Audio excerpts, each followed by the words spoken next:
Welcome to Hindi की पाठशाला। मैं हूँ श्वेता। आप सब कैसे हो बच्चों? हेलो बच्चों, आज हम हिंदी व्याकरण का पाठ एक भाषा पढ़ने जा रहे हैं। तो वीडियो अंत तक जरूर देखें कि भाषा क्या कहलाती है। हाँ बच्चों, जो मैं आपको आज बताने जा रही हूँ उसे आपको ध्यान से सुनना और समझना है।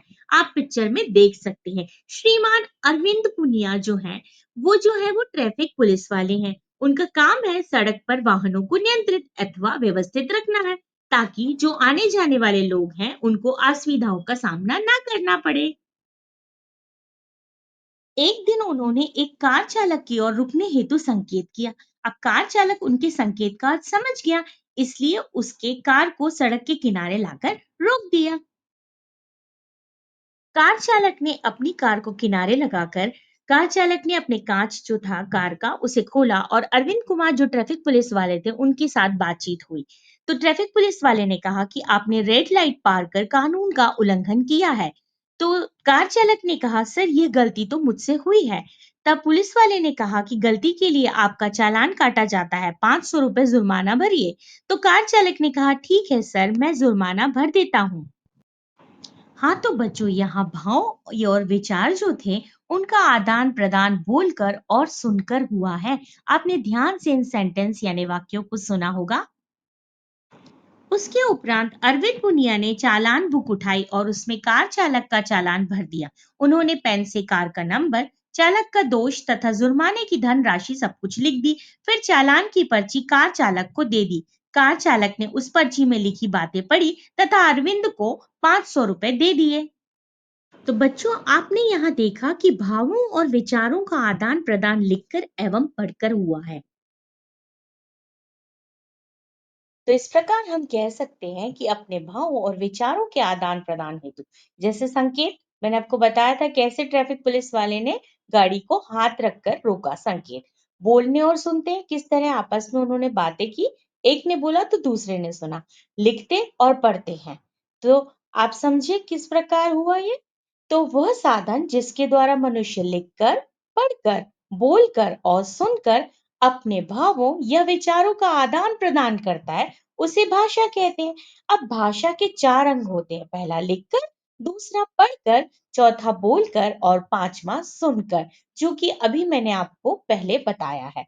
अब कुछ विशेष चीजें हैं जिन्हें ध्यान से देखिए। संकेतों और इशारों के द्वारा मन के सभी भाव और विचार नहीं समझाए जा सकते, तो इसकी एक अपनी सीमा होती है। तो इन्हीं संकेतों को भाषा का रूप नहीं माना जाता। तो क्या कहते हैं, संकेत और इशारा जो होता है वो भाषा का रूप नहीं है। तो सिर्फ इसके दो रूप होते हैं। तो कौन कौन से होते हैं? एक रूप होता है मौखिक और दूसरा रूप होता है हमारा लिखित। तो भाषा के कितने रूप हुए?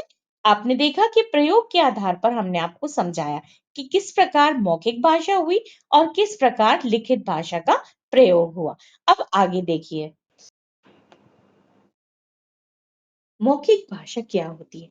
अपने विचार और भावों को बोलकर प्रकट करना भाषा का मौखिक रूप कहलाता है। ये भाषा का प्राचीनतम रूप है, यानी बहुत पहले से चलता आ रहा है। जैसे कि बातें करना, भाषण देना, टेलीफोन पर बात करना। आप जब एक दूसरे से बातें करते हो तो वो हम कैसे करते हैं? मुख द्वारा। इसलिए यह मौखिक भाषा हुई। अब देखा आपने ये पहली पिक्चर देखिए, जिसमें एक औरत एक आदमी से बातें कर रही है, यानी कि ये मौखिक भाषा हुई। एक आदमी जो है वह भाषण दे रहा है, तो वह कौन सी भाषा हुई? मौखिक भाषा। इसी प्रकार आप आगे भी देख सकते हैं, जैसे कि टेलीफोन पर बातचीत करना।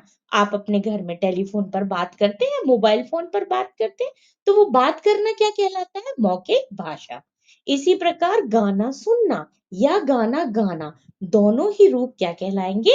मौखिक भाषा।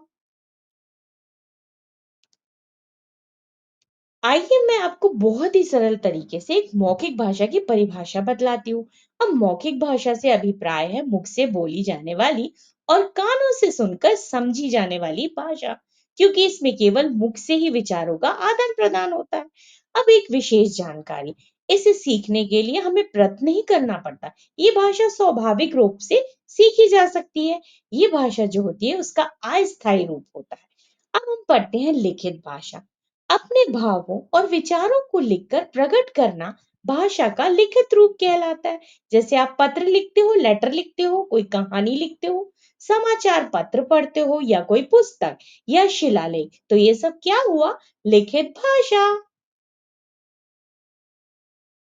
पत्र लिखना क्या हुई? लिखित भाषा।